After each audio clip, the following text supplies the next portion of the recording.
Hey everyone, my name is Paul. I'm one of the teaching pastors here at Epic. And if there are any fans of the Mighty Ducks movies, then you'll recognize this jersey that I'm wearing. Are there any Mighty Ducks fans out there? Yeah, okay, quack. No? All right, you're not cool. So anyway, for those of you who don't know, this jersey is from the 1992 Disney movie, The Mighty Ducks, starring Emilio Estevez as Coach Bombay. And it has a 23% rating on Rotten Tomatoes, pretty abysmal, but it has a 100% rating in my heart. So pretty good. So why am I wearing this jersey, especially in the middle of a heat wave in the summer? And I'm wearing, this is a fictional team, a fictional player from a fictional team, so why am I wearing this? I'll tell you a little story. It was the summer of 2016. I was hanging out with one of my best friends at his place, and somehow we started talking about this movie, started talking about the Mighty Ducks, and it was a little bit of nostalgia kicking in. We're thinking about how funny it was, and we thought it would be hilarious if we could get ourselves some of these jerseys and then recreate some of the scenes in the movie where the kids are rollerblading through town in their jerseys. And so you might be listening to this right now and going, that's the dumbest idea I've ever heard. And but for us in that moment, it was like, this is the greatest idea ever. And you know, grown men on rollerblades is always hilarious, in my opinion. So, listen, don't act like you've never been with your friends and convince yourself that a really dumb idea was a really good idea, okay? I can't be the only one. So we went online right then, and this is the problem with our smartphones, right? We get this idea, and right there on the spot, we pull up our phones, and then we bought these jerseys, okay? So the jerseys show up, and we were so excited, and then we didn't touch them for 2 years. So did absolutely nothing with them. And so earlier this year, I kind of stumbled on this jersey deep in my closet somewhere, and I thought, what a stupid idea this was. And I totally had regret. And also, look how big it is on me too, right? So I mean, I had so many regrets wrapped up in this jersey now. So this winter, I decided to finally just start wearing it. Like, well, I bought it. Let me just get some wear and tear on this. So I wore it to school. For those of you who don't know, I teach at a middle school. So any of the school spirit days or like sports spirit days or whatever, I was wearing my Ducks jersey. I wore it out snowboarding. And now here I am wearing it at church, in the middle of a heat wave. So before you judge me, let me ask you a question. What's something that you regret spending your money on? Think about it, okay? I want you to think about it. I know I can't be the only one with some regrets in this area. You know, and here's the thing, as some of you know, my wife Carly and I, we've been looking for a house, and 3 weeks ago, we closed on a house and we moved in. Yeah, thank you. And 3 days later, we discovered that our shower was leaking water through the floor and into our living room. So we have a pool in our living room. And Carly said, I want to return this house now. It's funny, but it's very true. Anyway, maybe you have an actual regret for a major purchase, something like a house as well, or maybe a car. Maybe it was a lemon. Maybe you realized it was something you didn't need or you didn't actually want. Maybe you have clothes in your closet right now that you regret buying. Maybe there's shirts, pants, whatever that you haven't even worn. And it's been like years and the tag is still on them, right? So maybe that's you. Maybe you love those made-for-TV gadgets. You fall for them every time, and now your house is full of shake weights and talking toilet paper rolls and neckline slimmers and potty putters and sauna pants. And yes, these are all real products. You can go look it up today. Sauna pants, they're the orange ones. They're very real. And so if you're not sure if you have any purchases you regret, then here's your challenge today. I actually want you to do this too. Go home and go into your basement or wherever your storage is and just start rummaging, okay? Open those bins that you haven't opened in a long time. And I promise you that you will find so many things that will make you go, what is this? Like, why did I buy this? Like, what was I thinking? Or you can do what I did this week and go to Amazon and go into your account and look up your order history. And if you're really brave, don't just do your recent orders. I want you to go, I did this. I went back 5 years All right, I looked at 5 years of purchase history from Amazon, and if you do that, again, I promise you there will be plenty of items that you will regret buying because it is an oversized Mighty Ducks jersey that you never actually use. So why are we talking about this? Why am I bringing up Mighty Ducks jerseys and sauna pants?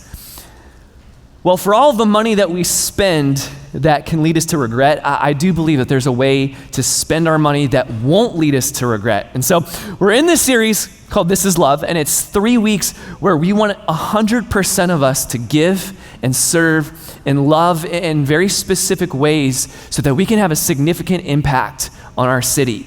And last week, our lead pastor, Kent, explained why we're doing this. He pointed to something that Jesus said that was captured in the Gospel of kind of John. It's this: a new command I give you, love one another. As I have loved you, so you must love one another. And so Jesus is saying to his followers, hey, here's a commandment. Here's a directive for you to follow. Love one another. Love one another. As I have loved you, as you have experienced my love for you, I want you to do that for others. And so that's what we're trying to do this month. We're trying to show people the love that we have experienced and the generosity that we have been shown through Jesus. And it's not that, this is very important, it's not that we're only loving people in July so that we can take the rest of the year off, all right? So this isn't about like the next 3 weeks, you're like, all right, I'm gonna get it all in, I hit my quota, and then I'm done, I'm good.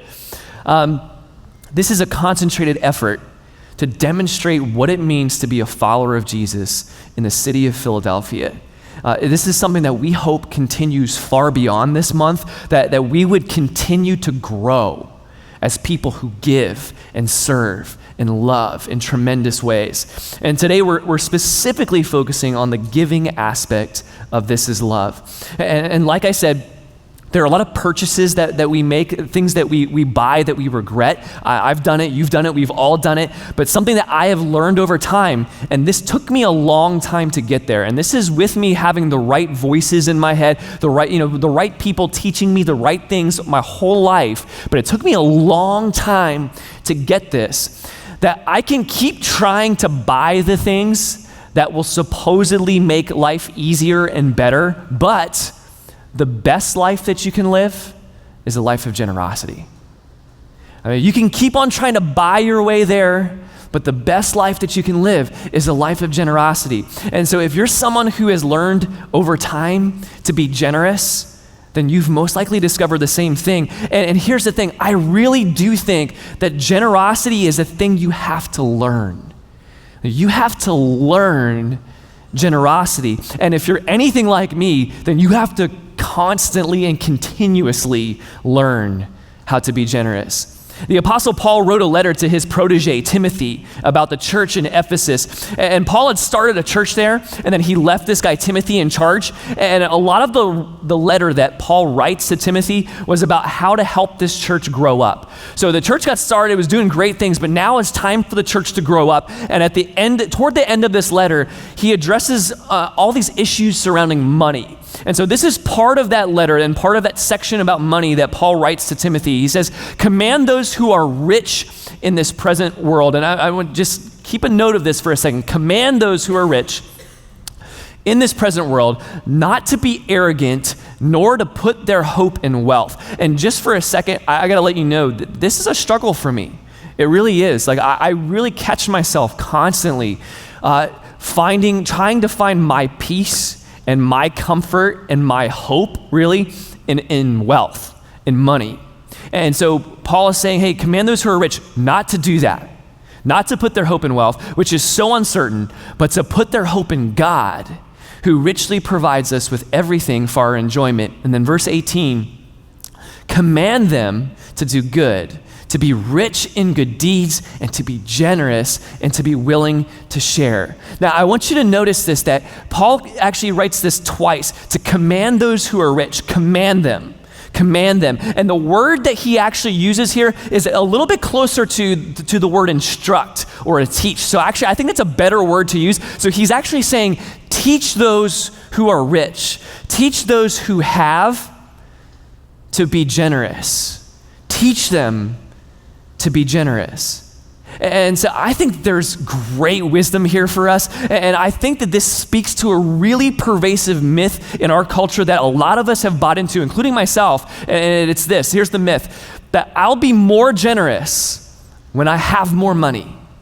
Like I'll start being generous. I'll start being more generous once I have more money.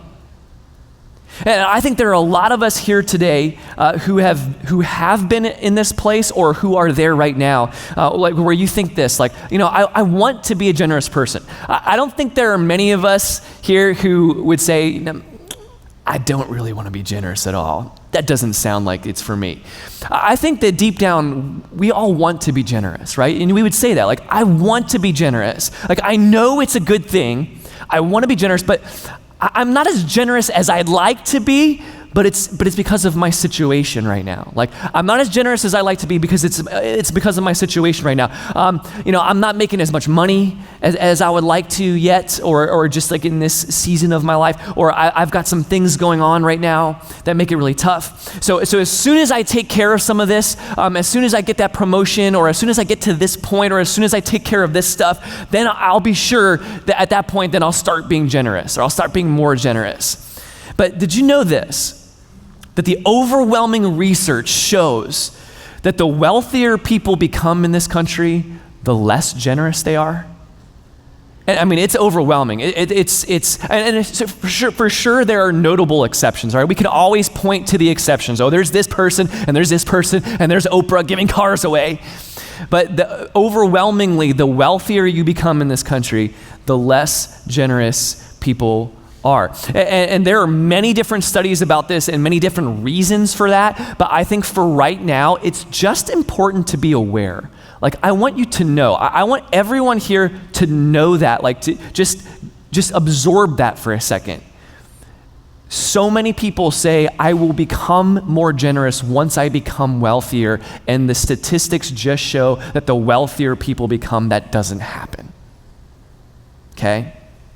And the truth is, if you're in America, you're among the most wealthy people in the world.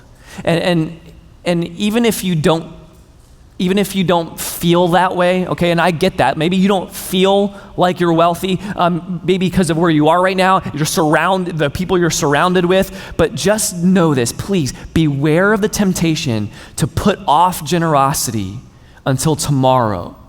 Beware of the temptation to put off generosity until a vague someday, until something else happens, some external circumstance works out for you, then I'll start being generous. Just beware of that temptation and know that even now, as we're dealing with this, in the first century, it was the same thing. Paul was saying to Timothy, you have to teach those who have money to be generous, and we're still there. Right? 2019 in America, we have to learn how to be generous. So the truth is this, if you want to be generous, start now and start where you are. It's that simple. Like, if you're gonna walk away with one truth today, like one thing today, this is it. If you wanna be generous, and I think that everyone here does, like, if you wanna be generous, if you wanna be a generous person, you have to start now, and you have to start where you are with what you have, even if you think that what you have is very little. Generous people start where they are with what they have. And here's the thing about generous people. I think that generosity is so easy to put off until it's more convenient. So easy to put off until it's more convenient. But generous people don't let convenience dictate their generosity. And in fact, I think that it's precisely because they choose to be generous, whether it's convenient or not, whether they feel like it or not, that they've been able to develop that muscle, that generosity muscle, and grow more generous over time. And so it's kind of like going to the gym, whether you feel like it or not, and over time, that's how you develop and how you grow. So when it comes to this generosity thing, you have to decide to start where you are with what you have and start now. Okay? So anyone here who wishes that you were a more generous person, anyone here who deep down, you have thought this and you have felt this, that I want to be more generous, I know I should be more generous, start now. start with where you are. And if you do this, look at what Paul continues to write to Timothy. He says, in this way, they will lay up, and this is that those who are generous will lay up treasure for themselves as a firm foundation for the coming age, so that they, and here's the thing, so they're laying up treasure, and this isn't like stuff. This isn't the stuff that is now in your basement. This isn't your Mighty Ducks jersey. They're gonna lay up treasure for themselves as a firm foundation for the coming age. This is gonna be something that lasts, something that has a lasting impact, so that they may take hold of the life that is true, and I love this, the life that is truly life. I love that. The life that is truly life. Again, the best life that you can live is a life of generosity. And this is a life that you can't buy on sale. This is a life that you can't buy on Amazon. As much as I love Amazon, as much as that would be so cool, you can't buy it on Amazon. This is life that you won't be wishing that you could return. This is life that you won't be wishing you could get a refund for. In fact, some of my favorite memories from the last 5 or 10 years are the ones where I got to participate in acts of generosity. These are the moments when a friend has had a major appliance break down, and a group of us could get together and pull some money together and show them love in a very specific act of generosity to help them. These are the moments when our entire church comes together to love our community in acts of generosity. These are my favorite moments. And when I think about the people who have had the biggest impact on me in my life, when I think about the people who I look up to and the people who I really want to be like, they're not the people who have really nice cars. And there's nothing wrong with having a really nice car if you have one, but that's not why I respect you. Like, I respect those of you who are generous because I've seen it. And some of these people have been generous to me. I've been a recipient of that generosity. I've been brought to tears by the generosity of some of the people here in this church, some of my friends and some of my family. And I've seen them be generous with others. And I see that and I go, I want that, Like, that's what I want. Like, that's where the good stuff is. Like, that's where the secret sauce is for life. Like, that's the kind of person that I want to be, and that's kind of life that I want to have. And here's the thing, when I think about the money that I've given and the time that I've given in generosity to people, I would never ever want that money back. And I think those of you who have been generous, I think you would agree with me, you don't want that money back. You're not gonna call up that nonprofit that you donated to and go, hey, can I have a refund? You're not gonna go to that friend who you were able to give money to so that they could buy a heater for their home in the winter. You're gonna say, hey, can I have that money back? Because how could you undo all that good? You know what I mean? How could you undo all that good? There's something beautiful that happens when we're generous. Generosity is the mark of a life that is truly life. And here's the thing, again, we have to start now. And actually, here's one piece of advice for you too. If you're a young person, I don't care if you are 10 or 12 or 16 or 18 and you're not making that much money, you can start now. Being generous starts now. Parents, being generous starts now with your kids. Starts now. It doesn't start when they have their 401k set up, okay? It starts now. If they're making an allowance, they can be generous now. You know what I mean? If you get $30 for your birthday, you can be generous now. We can all do this. We can all do this. And so I hope that you want this life that is truly life. And so we're gonna get very, very practical today. All right? So as a church, we are partnering with some awesome nonprofit organizations for This Is Love in the city these organizations are already doing great impacting work, important work for people. They're providing clothing and shoes for children living in deep poverty. They're providing meals and access to services for the most vulnerable homeless populations. They're providing shelter and companionship for homeless individuals. And they're giving people in our city dignity and hope. And here's a cool bonus, is these are organizations we're already serving with, that we're already shoulder to shoulder with. And so here's what we're gonna do today, is we're gonna give and we're gonna be generous starting now so that we can help these organizations do what they do. And so if you were here for us for This Is Love last year, then you know how this works. And if you weren't here, then I'm really excited for this. So this is how this goes. We are not setting a specific total dollar amount that we're trying to reach. Our goal is this, and for all of This Is Love is this, is 100% participation. 100%. This is everybody. So if you're here today, if you're watching online, if you're listening, if you're catching up on this a day or two later or a week later, we want every single person here to be a part of this. So this is 100% participation. And then here's the cool thing. 100% of the money that we raise for This Is Love is going to go directly to these partner organizations to help them do what they do. We're not using this money for anything else. 100% of it is going to them. And so we're not targeting a specific total like you usually hear about. We're doing 100% of us, a one-time donation, and here's the amount, $39.95. All right? That's it. $39.95. That's all. If you think about it, that's less than the cost of dinner for two at most sit-down restaurants, unless you're doing like happy hour at Applebee's or something, okay? You're doing apps at Applebee's. I don't know. But this is, for most places, this is less than the cost for dinner for two.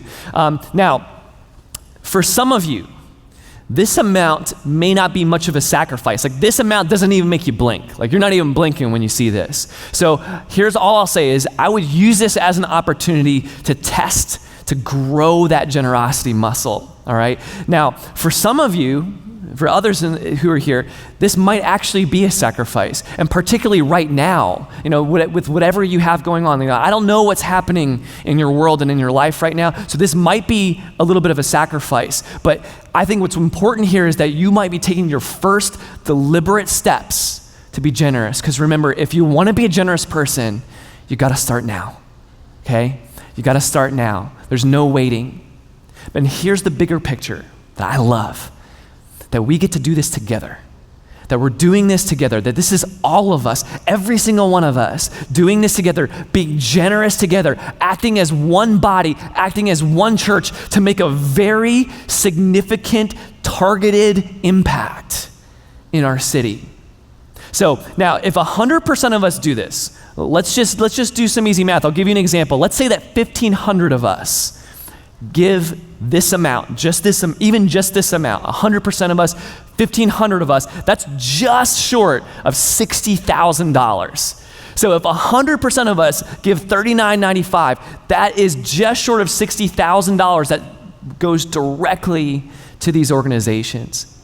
And so how this will work is we'll take that amount, and then we're going to divvy it up by percentages and give it again directly to these organizations. And I want to let you know which organizations these are and what they do. So here are our community outreach partners that we are going to impact here with This Is Love. The first one is Cradles to Crayons. Now, Cradles to Crayons serves over 70,000 children in the greater Philadelphia and Camden area every single year. And these are specifically kids who are living in poverty. And I want to give you some numbers so you kind of get a picture of what's going on here. 98% of the children served by Cradles to Crayons live in households with incomes that are less than $25,000 a year. 77% of the kids who are served by Cradles to Crayons live in households with incomes that are less than $15,000 a year. There are 305,000, and just pause and grasp this number, 305,000 children in the greater Philadelphia area who are living in poverty. 147,000 of those are within the Philadelphia city limits. 2 out of 5 kids in Philadelphia live in deep poverty. Like, let's just absorb that. 2 out of 5. And you can think through the ramifications of a child who's growing up in deep poverty, who's not getting to access the same things that some of us got to access growing up, So we want to help these guys do something about that. The next organization is Sunday Breakfast Mission. You guys saw a video last week, or our staff was serving with them. Sunday Breakfast Mission serves homeless men, women, and children. They provide 250 shelter beds for men and emergency short-term housing for women and children. They provide breakfast, lunch, and dinner 365 days out of the year. And this place is also a safety net shelter for the city's homeless. So homeless individuals who don't have an ID or with certain arrest records, they can't stay at shelters in the city, but they can stay here. And that's a big deal. And so they're doing some great work. We're also giving to Bethany Christian Services. So Bethany Christian Services provides a variety of family assistance programs, particularly for foster care and for foster family support. And I know there's a lot of people in our church who are very passionate about foster care. So Bethany Christian Services has a goal of expanding Philadelphia host families so that children who are in emergency care, who are living in emergency care, can remain in the same county as their parent or their parents. It's a big deal.